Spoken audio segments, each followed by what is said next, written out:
Bonjour à tous, c'est Jean-Luc Roux sur sa chaîne YouTube. Aujourd'hui, nous allons parler du drone Palantir qui pourrait punir la Russie si Musk autorise Starlink. Et oui, les analystes estiment que le dernier drone kamikaze ukrainien Palantir pourrait avoir un impact considérable sur la Russie, en particulier si Elon Musk autorise l'utilisation de Starlink dans les opérations offensives ou des attaques sur le territoire russe. Leurs opinions sont corroborées par des vidéos récentes circulant sur Internet qui représentent cette arme ukrainienne de pointe. Là, vous avez quelques petites vidéos qui vous les présentent et que je vous ai mis dans les commentaires. Alors, pourquoi le drone ukrainien représente-t-il un défi pour la Russie ? Et comment l'intégration des capacités Internet de Starlink pourrait-elle transformer ce drone kamikaze en une arme redoutable ? Le drone Palantir est doté d'un fuselage en forme ovale avec deux paires d'ailes.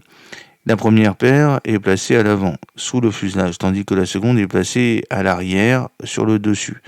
Sa queue est composée de deux ailes placées à un angle de 45 degrés, situées à proximité l'une de l'autre au-dessus du moteur. Le drone kamikaze décolle sur une piste propulsée par un seul moteur monté à l'arrière, avec deux prises d'air placées sur les côtés du fuselage arrière. Cette conception est destinée à la furtivité et à empêcher l'entrée de débris pendant le décollage. À en juger par l'échappement, il pourrait s'agir d'un moteur à pulsoréacteur, un peu comme les V1, bien que cela soit une hypothèse. Il existe deux théories principales. Le moteur est soit un pulsoréacteur, soit un turboréacteur traditionnel. Un moteur à pulsoréacteur fonctionne en allumage pulsé de carburant, créant une série d'explosions rapides qui génèrent une poussée. Cette conception est très simple, avec généralement peu ou pas de pièces mobiles. Les pulsoréacteurs consomment plus de carburant que les turboréacteurs, mais leur simplicité réduit le poids et permet de stocker plus de carburant dans le fuselage. Le drone mesure environ 2 mètres de long. Sa forme rappelle celui d'un missile de croisière de l'ère soviétique, mais il est lancé depuis le sol sur un châssis à roues fabriqué maison et propulsé par la poussée du moteur du drone. Les experts suggèrent que le drone Palantir n'est pas un véhicule autonome, mais un véhicule télécommandé. Cette distinction est cruciale car elle confère au drone ukrainien un avantage significatif sur les défenses aériennes russes. Le fait qu'il soit télécommandé signifie que l'opérateur du drone peut le manœuvrer pour voler à très basse altitude, évitant ainsi les radars ennemis. En revanche, le drone ou la munition autonome s'en tient à une trajectoire prédéfinie, souvent à des altitudes plus élevées, ce qui le rend plus facile à détecter par un radar. Parlons maintenant du rôle de Starlink dans cette équation. Pour que le drone Palantir puisse maintenir un vol long et ininterrompu, il a besoin d'une connexion Internet constante. C'est là qu'intervient Starlink, la constellation de satellites créée par Elon Musk. Ce réseau de satellites situé en orbite basse offre la solution parfaite pour le drone Palantir. Le grand nombre de satellites et leur large répartition compliquent considérablement les efforts visant à brouiller le système grâce à la redondance fournie par des voies de communication alternatives. L'une des principales raisons pour lesquelles la constellation Starlink d'Elon Musk est si difficile à brouiller efficacement est son grand nombre de satellites. Avec des milliers de satellites en orbite basse terrestre, le réseau est extrêmement résilient et redondant. Même si certains satellites sont brouillés, le système peut facilement rediriger les données vers d'autres satellites, garantissant ainsi la connectivité et une fonctionnalité continue.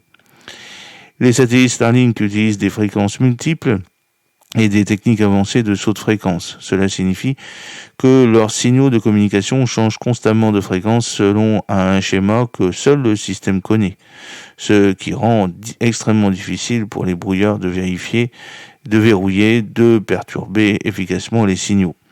L'orbite terrestre basse LEO de satellites Starlink ajoute une couche de défense supplémentaire contre le brouillage. Ces satellites se déplacent rapidement dans le ciel de sorte que tout effort de brouillage doit suivre et cibler ces objets en mouvement rapide. Ce mouvement rapide complique les tâches des brouilleurs potentiels qui auraient besoin de systèmes hautement avancés et adaptatifs pour suivre le rythme. Starlink utilise également des protocoles de cryptage avancés pour sécuriser ses communications, même si un brouilleur parvenait à intercepter les signaux, leur décryptage serait une tâche très difficile. Ce cryptage garantit que toutes les données interceptées restent illisibles et inutiles, protégeant ainsi davantage l'intégrité du réseau. Le réseau décentralisé de Starlink pose un défi de taille en matière de brouillage. Les systèmes de satellites traditionnels dépendent souvent d'un nombre limité de stations terrestres, mais l'infrastructure de Starlink est vaste et variée. Par conséquent, toute tentative de brouillage du réseau nécessiterait de cibler plusieurs emplacements à la fois, ce qui est à la fois complexe et coûteux. La Russie, en revanche, s'appuie sur des communications par satellite traditionnelles qui disposent de moins de ressources que Starlink. Ces systèmes couvrent généralement de vastes zones avec un ou deux satellites, ce qui les rend plus vulnérables aux tentatives de brouillage. Elon Musk a restreint l'utilisation de Starlink par l'armée ukrainienne pour des opérations offensives en septembre 2022. Cette décision a été motivée par la crainte que Starlink puisse être utilisé pour faciliter des attaques contre la Russie, transformant potentiellement le conflit en une guerre beaucoup plus large. Elon Musk a souligné que Starlink avait initialement été fourni à l'Ukraine pour des besoins humanitaires et défensifs, comme le maintien des communications et l'accès à Internet pendant le conflit. Cependant, après avoir découvert que Starlink était utilisé à des fins offensives, notamment pour des frappes de drones, Elon Musk a imposé des restrictions pour empêcher son utilisation dans ces opérations. Cette décision a suscité une controverse importante compte tenu du rôle crucial de Starlink dans le maintien de l'infrastructure de communication de l'Ukraine pendant la guerre. J'espère que cette petite vidéo vous a plu. N'oubliez pas de cliquer sur le pouce pour la promouvoir, de vous abonner si ce n'est pas encore fait et de partager cette vidéo sur vos réseaux sociaux. À très bientôt, fidèlement, Jean-Luc O.